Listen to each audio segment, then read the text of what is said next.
We will answer them at the end of the class. We will have time for questions and answers. And I'd like to turn over the program to Linda. Thank you, Holly. And good evening, everyone. So nice to have you all with me. This evening, we're going to be looking at growing herbs. And some of the things we will be discussing are what is an herb and how do we use them? How are we going to plant them and design our gardens? How we're going to care for those gardens? We'll talk a little bit about harvesting and then storing herbs, and maybe a little bit more about some of the herbs themselves at the end. So right now, let's start with what is an herb. So there are hundreds of definitions of herbs. Your botanist has one. The botanist says an herb is a plant that dies down to the ground at the end of the growing season. Medicinally, there's a definition there. An herb is any plant that helps the healing process. Then we'll go into the kitchen, which is what we're really concerned about right now. Right there, an herb is any plant that is edible and preferably useful in food preparation. So herbs are many things to many people, but to sum it all up, an herb is just a useful plant. Excuse me, Linda, can you get a little farther back? You're, I think, a little too close to your mic. Oh, okay. Is this a little better? Yep, this is better. Thank you. Or I guess I could have pushed the computer back. Okay, I still have to reach the computer. Okay. I guess we're set. One thing. So, so why are we going to grow herbs? How's the sound there? Does it sound okay, I guess? Yes. Okay, okay, good. Growing herbs helps you to have better health, better tasting food, and not only that, but growing herbs is fun.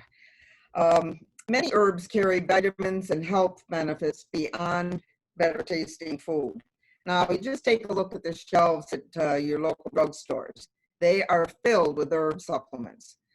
During World War II, the British citizens spent a great deal of time collecting rose hips. Rose hips are herbs. Now, why do they do this? Because they're rich in vitamin C. And during World War II, Britain couldn't get its supply of oranges, lemons, limes, all the things they needed for vitamin C. So they turned to herbs. And in Britain, rose hips grew on the countryside. So they had quite a thing going for them. Also, using herbs means you have to use less salt. We all hear our medical reports constantly about monitoring how much salt you use. But if you either get rid of the salt or just use less of it and substitute herbs, you've got something going for you. Herb-filled recipes also open a new way to eat and cook food. Now take some or all of the salt out of your food and add some thyme or dill. That is delightful. You'll not only be healthier, but you'll also discover some new and exciting flavors. Growing herbs means you will have the freshest taste straight from your plants. So we'll go right on to designing a garden. And now that we've decided to grow herbs, we'll have to see where we're going to put them. We'll decide which herbs to plant after we learn a little more about them. Now, there's many ways to design a garden. Let's see if we can get another slide here. It's going to take some planning. In earlier times, people concentrated on very formal gardens featuring very geometric designs with walkways and paths in them. And then some of these gardeners, they designed their gardens for showing off certain colors, or sometimes just fragrances. For our purposes, we're going to discuss simple culinary gardens. Any plot of land with good soil and sufficient drainage with lots of sunlight will work well for your herbs. Now think about it. Most herbs thrive in full sun. That's like 6 to 8 hours a day. If a full sun herb has less than 6 hours of sun, they might have a weaker flavor or fragrance. Some of them might even get leggy. So you really do want that sun shining on them. Herbs need protection from heavy wind and extreme cold. Winds tend to dry out the soil and damage the plant's foliage. These herbs will require extra water. A good solution is to place the garden near a fence or a hedge or a wall. Okay. Now, if you look at this little picture here, you'll see that herb garden has been planted up against a fence. And you notice in planting it, they've set the little plants out ahead of time to see what their spacing needs are, and kind of get a handle on the height of the plants, because you want your short plants in front and your taller ones in back, so that you won't have the taller ones providing shade over these little sun-loving plants out front. Now, good soil is of the utmost importance. Ideally, your soil will be made up of clay, sand, and loam.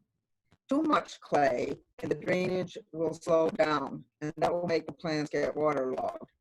But too much sand will give the soil too much drainage, and the plants will dry out. So the soil should be light enough to let air, water, and nutrients drain through it. And you can always check on testing soil with the cooperative extension, just a phone call away. Now, you may want to have a special design to your garden. Herb wheels are popular. Herb wheels can be absolutely any size you want, and they can have any different number of sections that you like.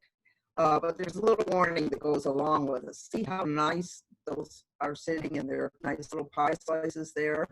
Well, let them grow a year, and the following year they come up. Some of your perennial herbs like to visit their neighbors. So you will discover that maybe your oregano will be hopping over to have tea with your sage. But it makes it fun. It gives you a little more transplanting to do in the long run. But herb wheels are fun, as are many other designs of gardens. Now, if you get garden magazines, or you can check on the internet, you'll find a lot of interesting ideas for unique garden designs. Raised beds are also popular. With their additional height, they require less bending to weed and maintain. You also have better control over the type of soil being used, because you'll be putting the soil right in those gardens, and that way that you will know you'll have the right amount of clay and sand and whatever. So in colonial times, the women had kitchen gardens, and they very often used raised beds. And they placed these raised beds right near their kitchen doors. That way, the lady of the house could step right out her kitchen door and go right to her little raised bed and get the herbs she needed for the cooking. It would, I don't think they had much spare time, but she was right there to do her weeding when she needed, when she went out. Do we have a problem? Just with your volume. Oh, okay, we're working with the volume here. Sorry about that. She went, so they would have their kitchen gardens right by the kitchen door, and it would be handy to get, so if they had a few minutes, they could do weeding in their garden, and they could collect the herbs that they needed for cooking. Now, container gardens are also a favorite. This is particularly good if you don't have very much land to plant a garden. You can place containers around your patio, pool, or porch, and you don't have to fill them with just flowers, you can fill them with herbs. They will not only be handy for maintenance, but they'll also be handy for collecting your herbs, and they'll also be very attractive. Like our colonial ladies, you can put your herbs right next to the kitchen door. It'll look pretty, and when you need bay leaf for your soup, it's just an arm's length away. Now, speaking of container gardens, one of our master gardener volunteers, Roseanne Laparco, will be doing a workshop like this one next Wednesday night, and she will be doing it on container gardens, so that you'll be able to get some good ideas of how to go about doing that specifically. If you decide on containers, you will want to use the good potting soil rather than garden soil. That is because potting soil is much airier and lighter than garden soil, so it'll be much easier for you to move your containers around. Myself, I have very little land to plant a garden, and so I have many pots on my porch and filled with herbs. And there again, it's very nice to be able to move them around here and there, in the sun, out of the sun, whatever. Also, if you enjoy having flower gardens, no reason in the world why you can't put your herbs in among the flowers. Uh, Many of the herbs have beautiful blooms of their own, and almost all of them have interesting foliage, which will enhance their florals. For example, take something like sage with its smoky gray leaves. Now, they're perfect. Setting them beside something that has pink or rosy blossoms, beautiful color combination. But just remember, wherever you plant them, pay attention to sunlight and good soil with drainage. So now we're ready to grow the plants. There are several ways to start your herbs growing. You may choose to start from seeds, which is traditional and very rewarding.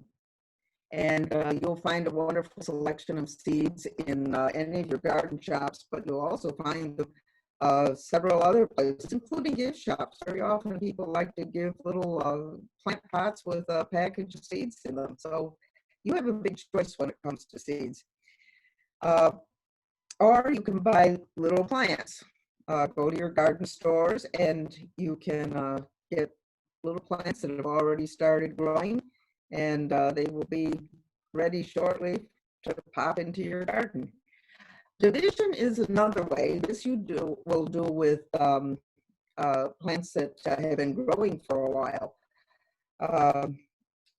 And then another way would be cuttings, where you would use with soft stemmed herbs, where you would take a cutting of the stem, and we'll show you what to do with that. Regardless of which method you choose, you want to make sure that all of your tools are clean. This will help you prevent plant mold from spreading to your new plants. Now, when you clean your tools, you can use a weak solution of chlorine, bleach, and water, usually about 1 part bleach to about 10 parts water. Now, the first way we'll look at planting our herbs will be the direct seeding. Some herbs do very well with this method. It's preferable to use direct seeding with dill and parsley. These are herbs that are not fond of being transplanted. They prefer to grow right where their seeds fall. Now, we have some edible flowers, calendula and nasturtium. These also like direct seeding. And since they bloom all summer long, you'll have a cheery and colorful garden for the entire season. Nasturtium is really, well, both calendula and nasturtium are delightful to have. Calendula, because it is just one of the happiest herbs you're going to see, with all the yellow and oranges, and they just always just seem to ooze sunshine. Nasturtium, I put in some nasturtium seeds just a few days ago, and within 2 days, I had little leaves popping up. Nasturtiums are great because they bloom all summer long, and you can pick them anytime, throw them in a salad, and you have a very cheery salad. And the other part about nasturtiums very nice, they actually like worn out soil. Most plants, regardless of whether they're herbs or flowers or vegetables or what, really like enriched soil. But nasturtiums are very happy in worn out soil, so that if you do end up enriching your nasturtium soil, you'll probably get fewer flowers and bigger leaves. But with worn out soil, they're very happy. And there again, they fit right in, give you lots of color.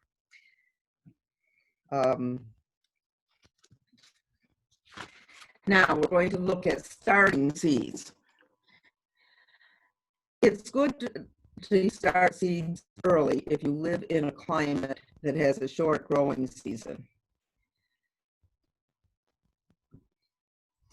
You want to check your seed packet for the germination time and figure out where when you're going to be free of frost in your area, and figure backwards as to when you'll have little plants ready for your going into the ground, so that you can start your seeds so many weeks ahead of time, and then they'll be all set when it's time to pop into the ground.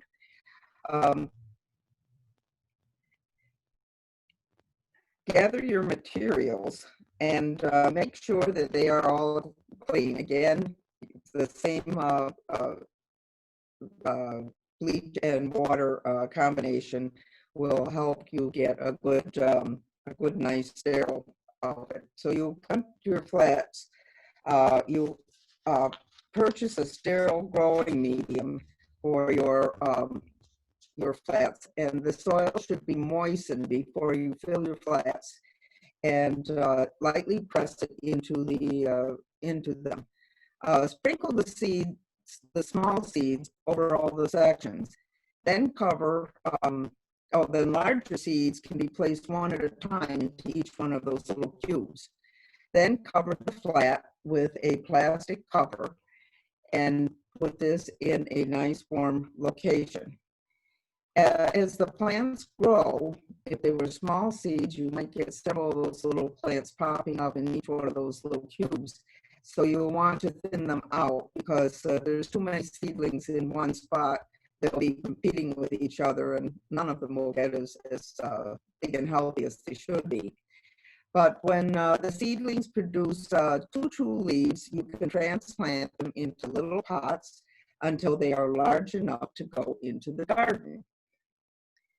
And there we have the little pots. You don't have to cover them, although if you have one of those portable greenhouses that that's a nice, looks like a big plastic suitcase, that would be always fun to do. But you can have them just in front of your windows or whatever, and keep them watered and in plenty of sunshine, and they'll grow into nice little plants that'll be all ready to be going into the garden. Before you go into the garden, now we have the frost season is over, and it's time to plant these outside. You want to harden them off. That means when the weather's warm, you will take them out for 2 or 3 hours every day, increasing amount of time. Do that for a few days. It's to get the plants used to being outdoors, so that it's not a big shock to their systems when they all of a sudden go from the cozy indoors to the outdoors. So next we'll look at division. There's over a number of years, some of your perennial herbs may become too big for their location, or a neighbor may have a large plant and would like to share it with you. Some of the plants that grow in clumps that are easy to divide are plants like chives or garlic, thyme, oregano, sorrel. These all can be dug up when they grow too large, and then these clumps can be divided and replanted. Now, the first thing you would do is to dig up the clump which you wish to divide. Then very carefully separate the roots. You take those divisions and you plant them in their new locations immediately and water them well. It'll be kind of a shock to their system to be in a new place, so you want to treat them very tenderly and gently. You may need to add more soil around the base of the plant for support. Now, usually it's best to do this in the very early spring or the fall. Next, we'll look at cuttings. Plants that have soft stems usually are best for cuttings. That would include your mints, rosemary, southernwood. Prepare your clean pots ahead of time and put the sterile growing medium, which has been moistened, into the pots. Take a clean knife and cut a 3 to 5 inch stem from your plant just below the leaf node. Then you will remove the leaves from the bottom half of the plant. And then you'll take that bottom half and dip it into some rooting hormone. You can pick up the rooting powder at just about any garden store. Now make a small hole in your potted soil and gently place the lower section in the hole. Firm up the soil around this and water lightly. And you can put more than one stem into the little pot. And you just treat that as you do your other plants. See that it has plenty of sun and keep it moist. And then when it's good and strong, it'll be time to go into the garden.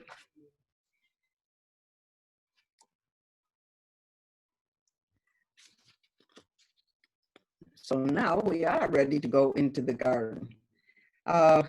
Before you do anything with the garden, check your calendar, check your weather reports. As much as possible, you want to make sure your area is frost-free. Here in central New York, we usually plan on putting our plants in the ground around Memorial Day. Our southern neighbors can start plants earlier. I was looking on the internet, and I have a relative that lives farther south, and I watched her gathering lavender when mine was just poking its head out of the ground. So it makes you a little bit jealous. But first of all, when you're ready, you to place your hardened plants into the ground, prepare your garden. You'll want to, with direct seeding especially, you'll want to make sure your garden is well raked and free of weeds.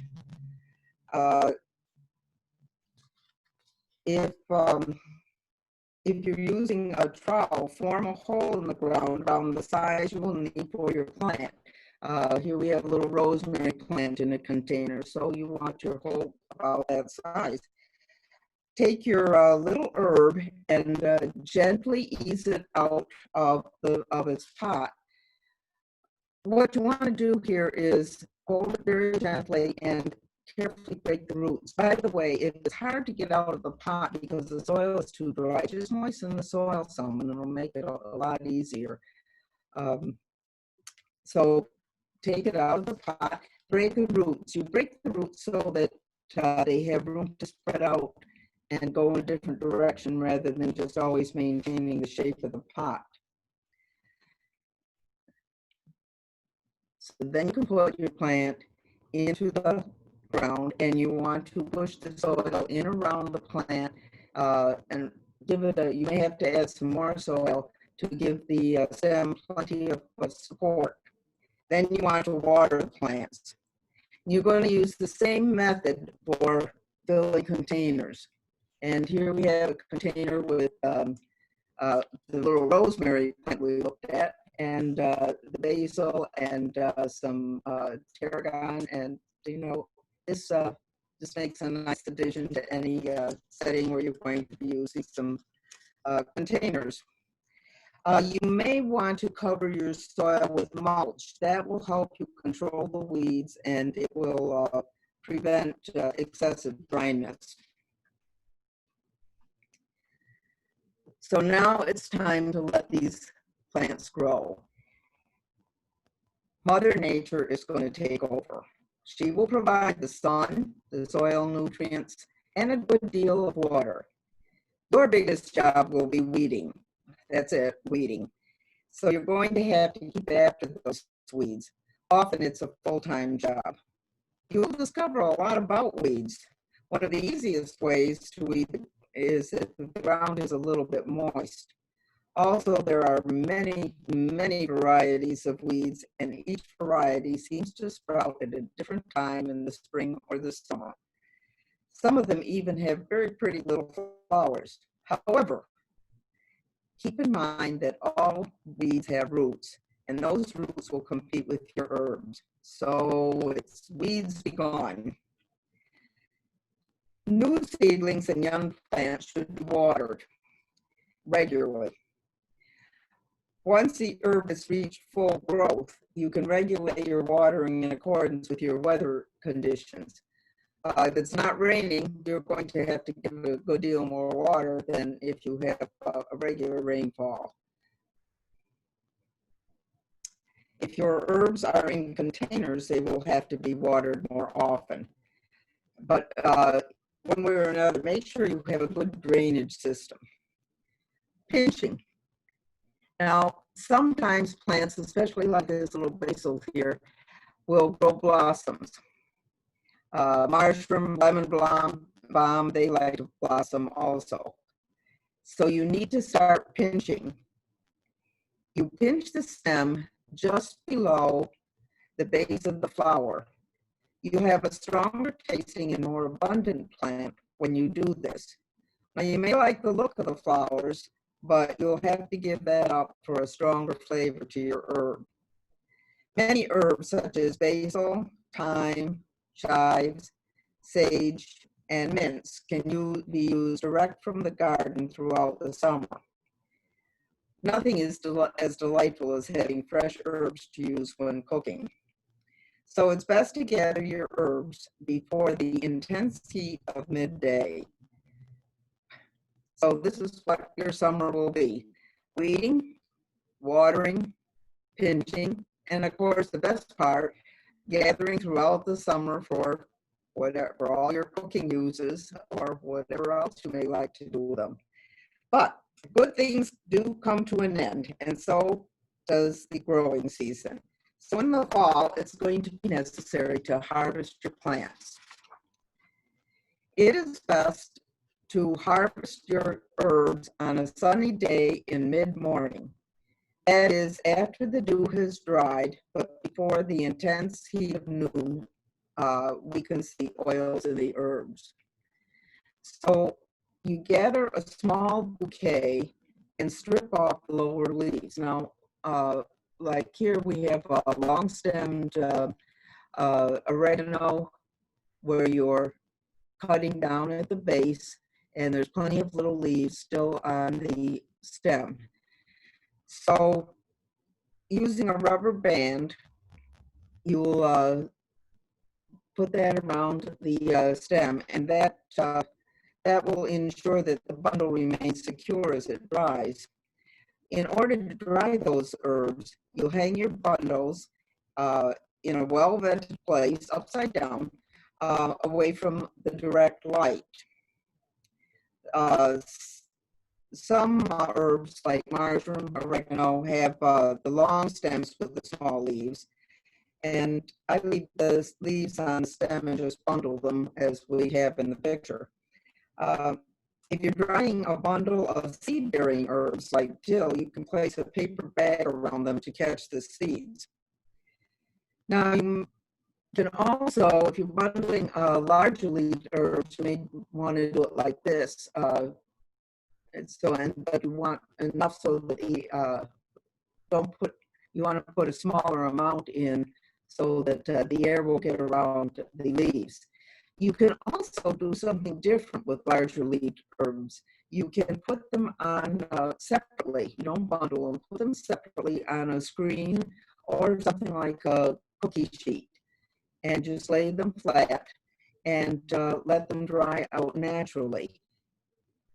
I have a gas oven with a pilot light. So I will put a cookie sheet full of those uh, leaves, like basil leaves, in the oven.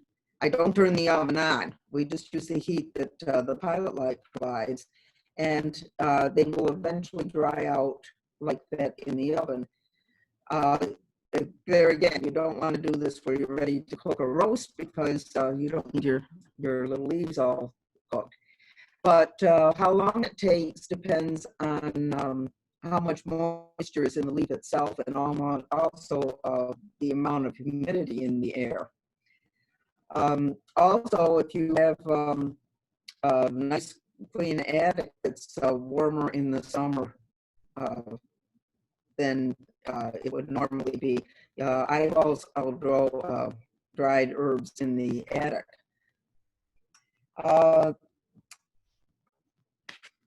Once they're dried, you can take them and crumble them up, and then you will want to store them. Dark colored jars are ideal for storing your herbs.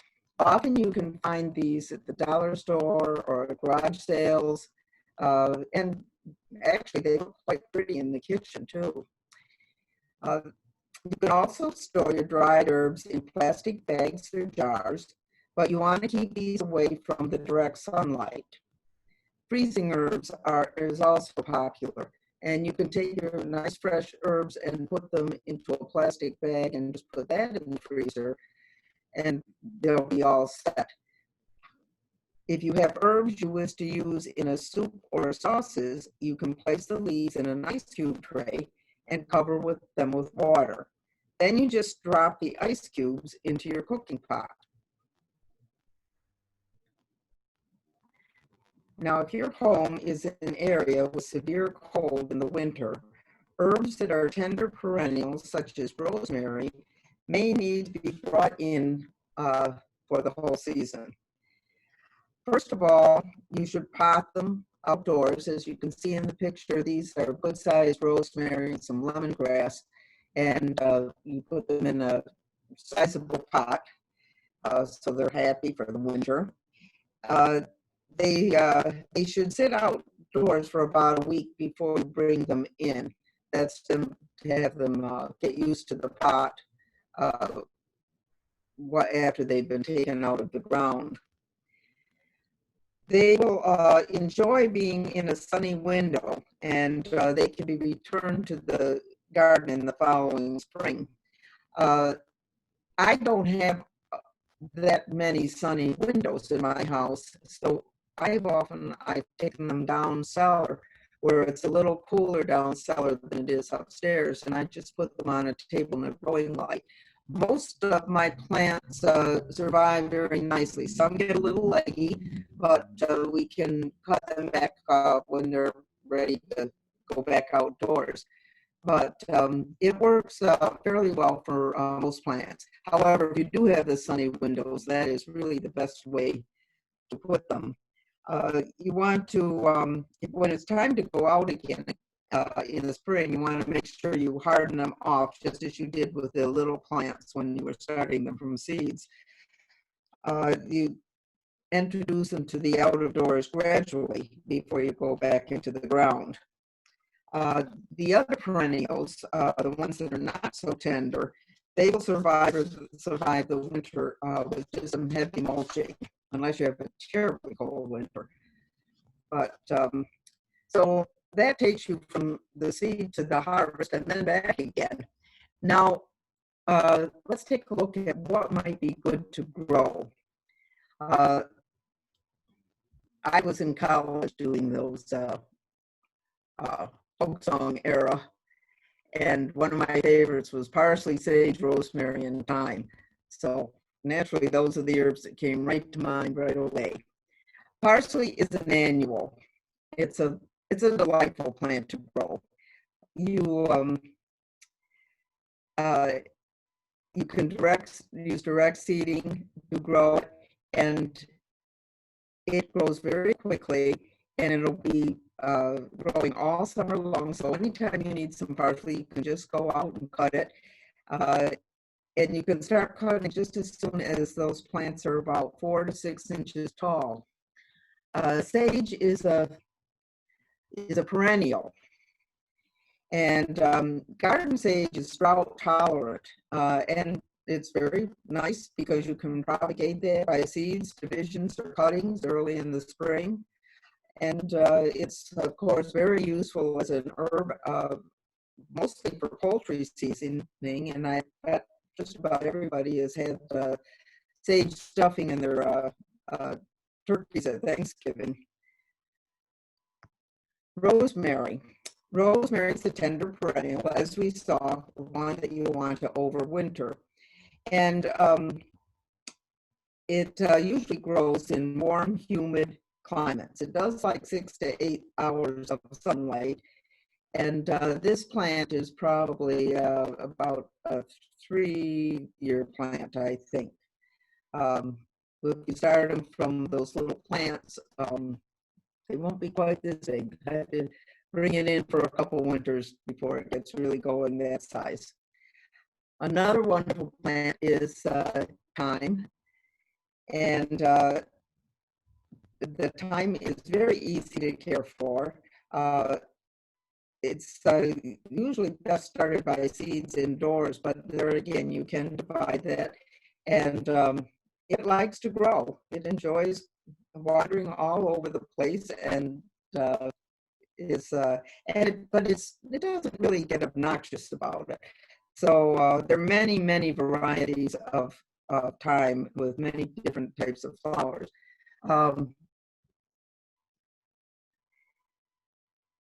There's just about all our herbs have several varieties.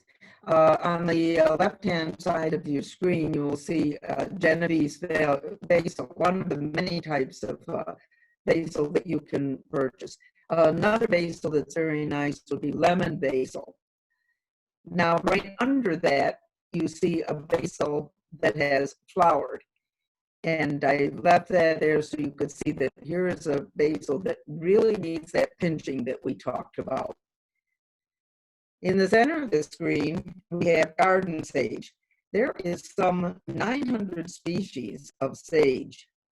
Garden is the one that you're going to want for cooking, and it has very nice foliage. But many, many sages are ornamental, and they have absolutely beautiful flowers. The one on the right-hand side of the screen is Russian sage. And I think I mentioned earlier that sage is drought tolerant. So you will see a lot of Russian sage out in your western states that where they don't have a big rainfall. They will fill their gardens with the sage, which is very pretty, as a nice background for their other, hopefully drought-tolerant plants. When you make your gardens, you may want to make a theme garden. And first we'll look, this is a rosemary garden, and these are several different varieties in several different years, first, second, third year, maybe even fourth year there of the rosemaries. And there's all different kinds of these rosemaries. The name rosemary came from the Latin words that meant dew of the sea. And that was because they had very pretty flowers that get sort of a grayish green leaves, which reminded people of the sea.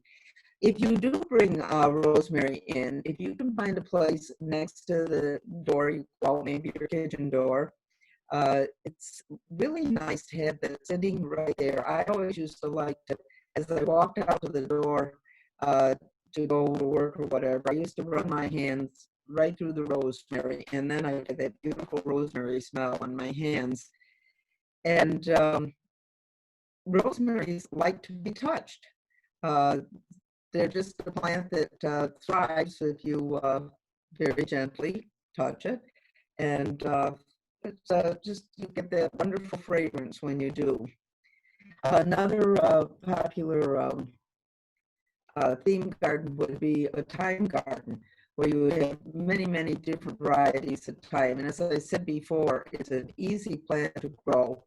It's very tasty to put in any of your recipes. You can have anything from various vegetables that you put thyme with, or you could even, there's recipes for thyme cookies that are, I think we call them sugar thyme cookies. So thyme is very nice. You really takes very little care, and sometimes it'll wander over its rocks, and if it's near a lawn, it'll wander into your lawn too. But it mows down very nicely just with the grass, and you get that lovely fragrance when the mower goes by. Or you can keep it out of the grass. It's not that hard to do. I said it doesn't take much of any work. Sometimes in the fall, maybe just some very light pruning for some of the varieties to grow a little bigger. Another idea for a theme garden would be a potpourri garden. In a potpourri garden, you might find lavender, gem marigolds. They're tiny and very colorful. Calendula, also colorful. Rosebuds, sweet alyssum, shrub rose, mugwort, lemon balm, Hitchcock lavender, hyssop. A word about the sweet alyssum, which has a beautiful, beautiful fragrance, which is part of the reason you want it with the potpourri garden. But this year I purchased some sweet alyssum, and I said, gee, this this looks kind of small and I'm not real happy. But I planted that in some full sun, and within about a week, it just spread out, and it's just absolutely beautiful. It's next to some geraniums, and the red and white was just very attractive. So this is a good year for alyssum. As for the making the potpourri, you get those little tiny sachet bags, and you take these flowers from your potpourri garden and dry them. And then you mix them all together, and you put a little bit of essential oil. Lavender essential oil is a very good one to use. And you mix them all together, and then you place them in those little sachet bags, and then you can use them about anywhere. I would imagine your grandmothers probably used a lot of lavender, and they placed those sachets in dresser drawers. The reason was not only because it gave a very nice fragrance to the dresser drawers, but with all the lavender, it also chased away moths, which takes us to our pest repellent garden. We have a lot of herbs that repel pests, and I just mentioned the lavender. Lavender not only discourages moths, but also fleas, flies, and mosquitoes. You want tansy in your pest repellent garden. Tansy repels ants, and I always laugh because I had a friend, I saw her garden, and I noticed she had a lot of tansy in it. And I says, oh, that's wonderful. I says, you got all that tansy, you won't get any ants. And she goes, the ants walked right up to that tansy. They looked at it, said they didn't like it, and they walked right around it and back into the garden. So it does repel the ants from themselves, but not necessarily from the other plants. Lemongrass is a great one to repel mosquitoes. And the reason that lemongrass is good is lemongrass's essential oil is citronella. And of course, you're familiar with the citronella candles that discourage mosquitoes. And also they use citronella in a lot of mosquito repellents. Your mints get rid of mosquitoes and spider ants. And just a word about mints. The mints have so many different varieties that are really fun to grow. You have to be careful with mints because they tend to invade. So you may want to plant them in a pot and set the pot in the ground, a big pot, and set that in the ground. But you can get lemon mints, peppermint, wintergreen, and spearmint you're well familiar with. But you can also get orange mint. One of my favorites is chocolate mint, and it really does have that chocolate fragrance to it. Now, I think I mentioned lemon mint and lemongrass, lemon thyme, and lemon geranium. All of these lemon scented ones are great for fighting the mosquitoes. And I mentioned lemon geranium. You can get scented geraniums in just about any fragrance that you can think of, and they're lovely plants to grow. They get fairly large, and they're very nice, and you can make nice, nice jams and jellies with them. You can take apple jelly and use the scented geranium to give flavor to the apple jelly. Um, Rosemary's planted, they discourage plant insects. And a very nice plant, which I think you can see in the corner of the pest repellent garden, is Grace Antolina, which has some very pretty yellow flowers. And they're deer and rabbit resistance. Sage, again, is another one that's a pest repellent, and particularly something called Nazareth sage. So there are other types of theme gardens you might like to design. You might like a medicinal garden, a tea garden, a colonial garden, which would feature the herbs that our early colonists favored, or a Shakespeare garden. If you enjoy Shakespeare, you go through his plays and find all the herbs he mentioned and just have a nice little Shakespeare garden. Or you might get a native herb garden. With that, I think we're heading towards questioning time, but I do want to tell you where you can get some fact sheets from Cornell Cooperative Extension. If you follow this path, you go to cceoneida.com. When you get to that site, you'll see a listing for home and garden.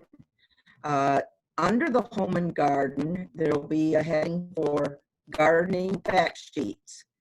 The gardening fact sheets will have many, many things for you to look at, and you would be interested in looking some of the others besides just this one.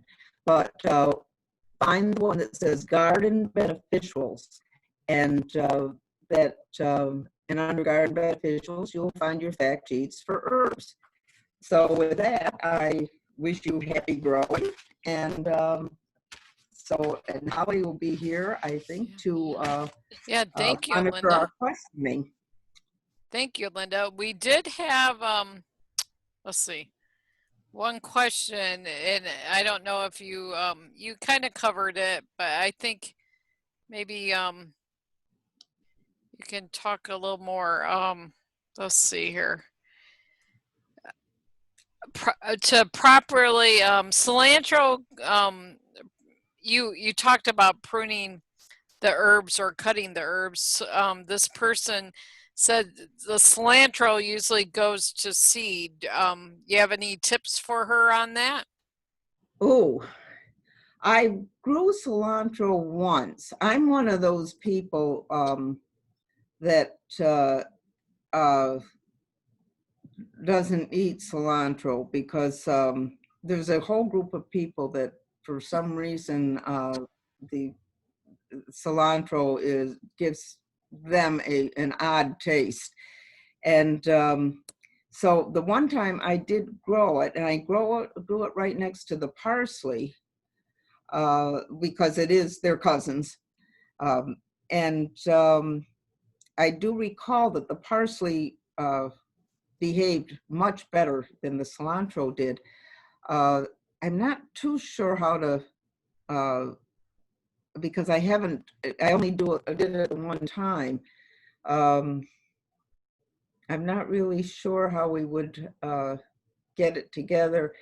Um, I'd like to, I could make some guesses, but I'm not really positive because, as I said, I only did it the once, and it was a few years ago when I thought maybe I'd like cilantro.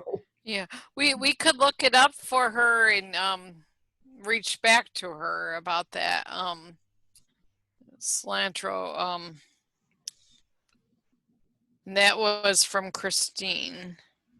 Are there any other questions for Linda?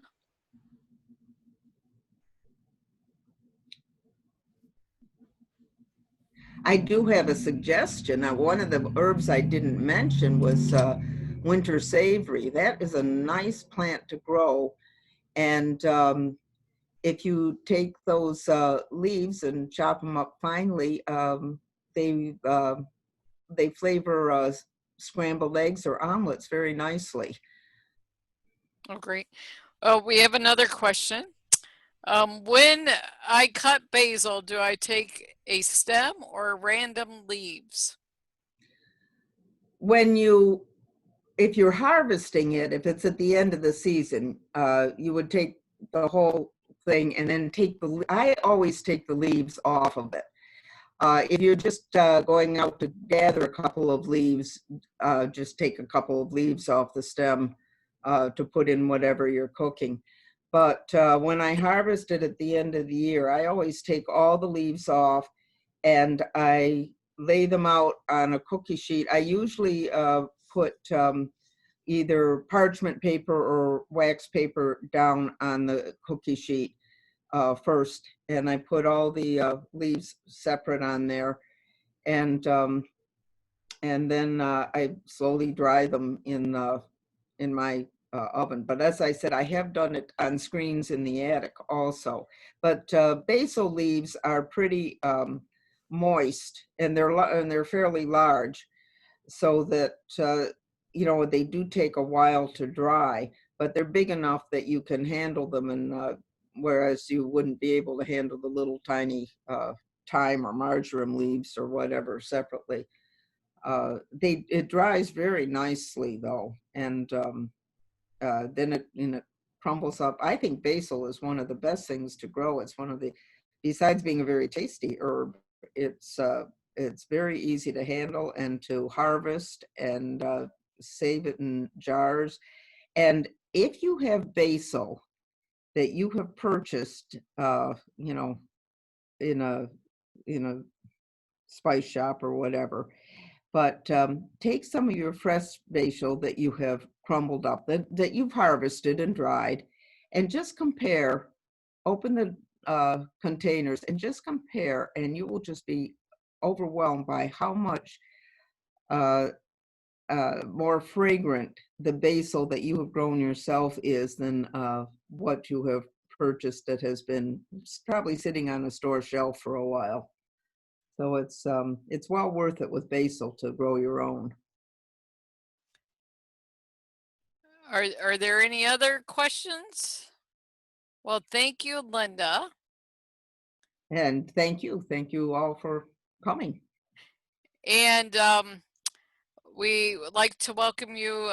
Next Wednesday night is our container gardening class at 7 p.m. And then in July, since we didn't have a herb flower fest, we do have a keynote speaker that will be speaking either on a Wednesday or a Thursday night, and we'll let you know. Is Dr. Donald Leopold. He's written a new book on wildflowers in the Adirondacks.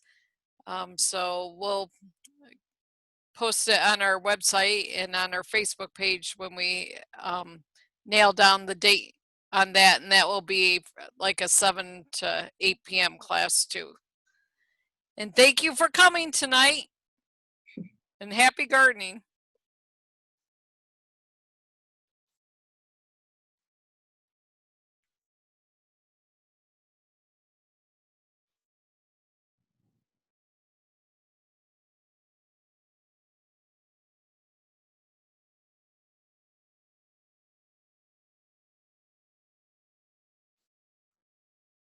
Judith, you have a question?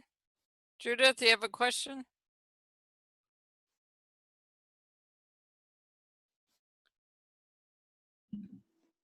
I was You have a- just typing. Thank you very much, Linda. That's all I was doing. Oh, you're very welcome. Thank you. Thanks.